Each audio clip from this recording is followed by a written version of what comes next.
strong acids.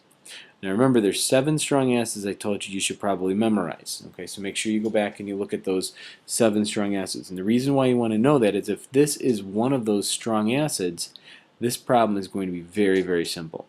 Okay, because what happens with strong acids is they dissociate, they dissolve and dissociate completely. So this is going to break down into hydrogen and chloride ions completely, 100% dissociation.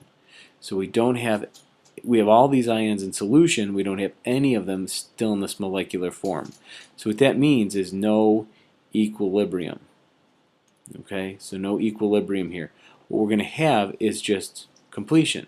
So whatever this is, if this was initially 0.25, right, 0.25 molar, and this was 0 and 0, well, when this gets to, I guess we would do a before change after, because this is going to go to 0, then this is going to be 0.25. So whatever this is what this will always be. Why? Because this is strong acid. Strong acids are always going to do this. Now if we're trying to find pH, pH is the negative log of the hydrogen concentration. And since we want to do this when it's shifted to the side, we're just going to plug in the 0.25.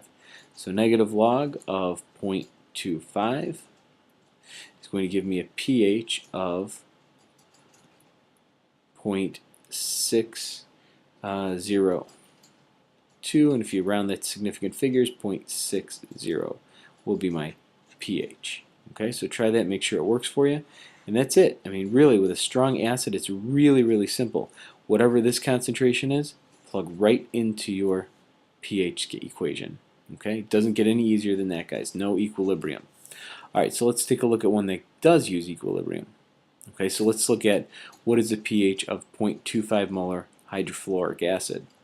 Alright, since I have hydrofluoric and it's considered a weak acid, what I'm going to have here is I'm going to have equilibrium established.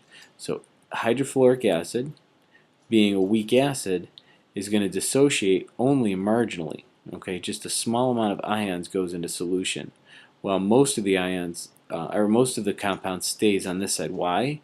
Because that fluoride is really good at binding and holding on to the hydrogen ions. So therefore what I'm going to have is an ice table here, because what I'm going to do is establish equilibrium. So if it's a weak acid, you're going to use equilibrium. Okay, so weak acid, equilibrium. So I'm going to put my 0.25 in here, 0.25 molar, 0, 0, minus x, plus x, plus x, 0.25 molar, minus x, x, and x. Now what we're going to have is what's called a Ka for this. This is called the acid dissociation constant, Ka. And Ka is equal to the hydrogen concentration times the fluoride concentration all over my weak acid. Okay, these are aqueous, AQ, AQ. So therefore this is going to be my acid dissociation expression. Okay, so acid dissociation. Dissociation just means it breaks up into pieces, breaks up into little ions. Alright, so I'm going to plug into here. So that means I have x times x over 0.25 molar minus x. And this is all equal to the Ka. The other way you can tell that this is a weak acid is that they have to give you the Ka. Okay, so a lot of times in the AP test it kind of gives it away that it's a weak acid. So minus 4. Now since this Ka is really small, I can drop this little portion out right here. So what I end up with is x squared over 0.25 equals 7.2 times 10 to the minus 4.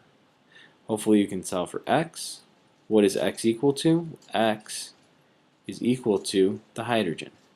So that is my hydrogen concentration at equilibrium. Okay, if you solve for that, you find out that x is equal to 6.71 times 10 to the minus third molar. And from here we just plug into our pH. pH is equal to the negative log of 6.71 times 10 to the minus third, and therefore my pH comes out to be equal to 2.17. Two significant figures is my final answer. And there is my pH. Now notice, same concentration, 0.25, my pH is 2.17. Over here, in this example, my concentration is exactly the same, but my pH is really, really small compared to that. It's almost, down to close to 0. Why? Because this is considered a strong acid. Strong acids produce more ions of hydrogen in solution than the weak acids do. Okay, so there's your introduction to pH of strong acids, pH of weak acids, and just in general what pHs are. So I'll answer your questions in class. Thanks a lot, guys.